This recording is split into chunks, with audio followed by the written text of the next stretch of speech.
Today we're here with Toastmaster Paul Malone. We're going to be talking to him about his experience at Toastmasters and trying to get to know him more. So welcome, Paul. Thank you, Chris. Thank you for having me. It's an honor to be here.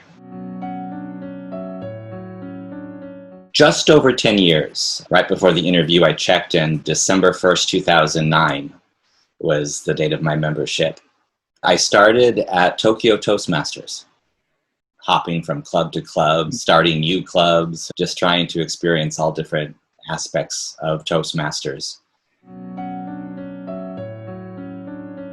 I have started 2 clubs, and I helped start another 2. And I'm doing it right now, Tokyo Freedom Toastmasters Club. One wants to give more people an opportunity to know about Toastmasters. In the case of Nakano Toastmasters Club, there was just a perfect opportunity. Nakano just exploded in membership very, very quickly and became a very strong club almost overnight. It's nice to see a need in a community, put a club there, and watch it prosper. There was no plan to join it. A good friend of mine, Toastmaster Diane Burns, she was a member of Tokyo Toastmasters. You know, that new member enthusiasm. She was very, very eager and making speeches as Toastmaster of the evening. She went all out. Decorations, activities, and I believe it was a Halloween theme. She had candy to give out. She wanted me to see what all of her hard work was going to result in. I remember not wanting to go. I remember dreading the entire day, thinking, I don't know what Toastmasters is. I just would rather go home. I went, 2 things happened. The first thing is I was told I needed to introduce myself. In my mind, I made a little introduction. When the president of the club, Toastmaster Nicholas, called on me, I stood up. I had forgotten everything I wanted to say.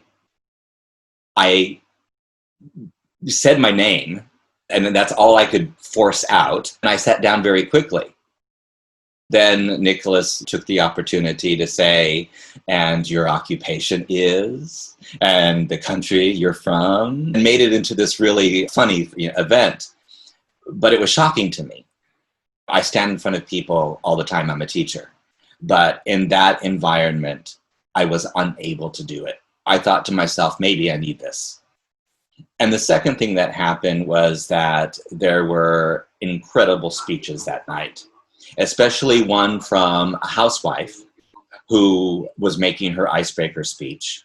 Before the meeting, she was absolutely terrified, almost in tears. When she made her speech, it was funny. It was just amazing. Afterwards, to see the transformation in her, just to see how much confidence she gained from that experience and just how happy she was that she had done it. And she won. A double experience like that made me think this is what I want to do. Every time I went back after that, it was as good. Tokyo Toastmasters has amazing speakers. That was the beginning of it. And I've been going back ever since. I don't remember my icebreaker either, which is insane because I stand in front of people all the time. Why should that experience have been more nerve-wracking than standing in front of students? But it was. What I remember is that Toastmaster Monica went before me that night. She was talking about the Galapagos Islands. I do remember her topic. I remember my heart beating in my chest. I could hear it in my ears and thinking everybody probably was hearing my heartbeat. It was so loud. And I got up there, I started my speech, and then I remember sitting down, but I do not remember very much about actually delivering the speech, which is a shame. So I tell people now when they're doing their icebreaker, you be in the moment, live and remember this experience because it's going to be very special. This year, I failed. My message was, it was too trite. Just telling people to ask for help is a nice thing. There are people in real terrible situations.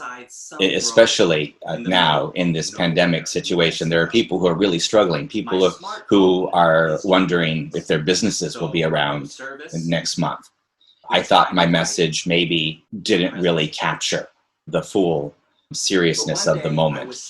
The night before the contest, I actually entertained the idea of completely changing the entire speech and completely changing the message to go to something that was a bit more understanding of the situation as it is, a bit more universal. I went into the contest not very confident about the message. Really distilling that message is much, much harder than what people think. I don't want to just go in with a throwaway message. I want something really, really serious. It's sometimes very difficult to achieve. I've competed 5 times. I have this love-hate relationship with the content. What I do enjoy is the process of taking one speech, really thinking about it and working on it, refining it to the point where you have that moment, that epiphany could really change everything in this speech when you can like start from the very beginning again and build it up. I love that process.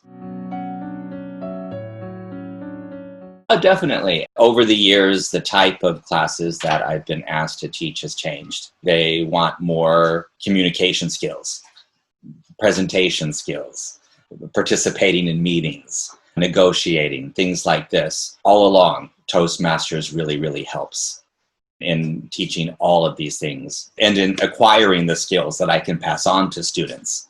In that way, Toastmasters has been just invaluable.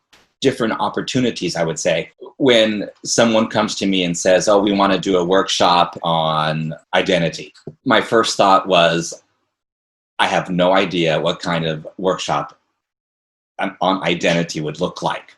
My first response is always to say, sure, I'll do it.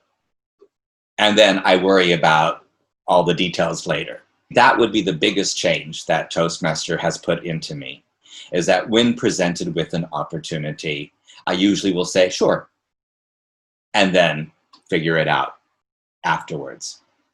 I don't think I would have done that if I had not been given so many opportunities in Toastmasters to stretch my limits and to do things I've never done before and to do things that terrified me. Also get help from everybody in succeeding. That's the thing. I think Toastmasters really provides so many different ways to teach people that they can do things. Thank you guys. Bye.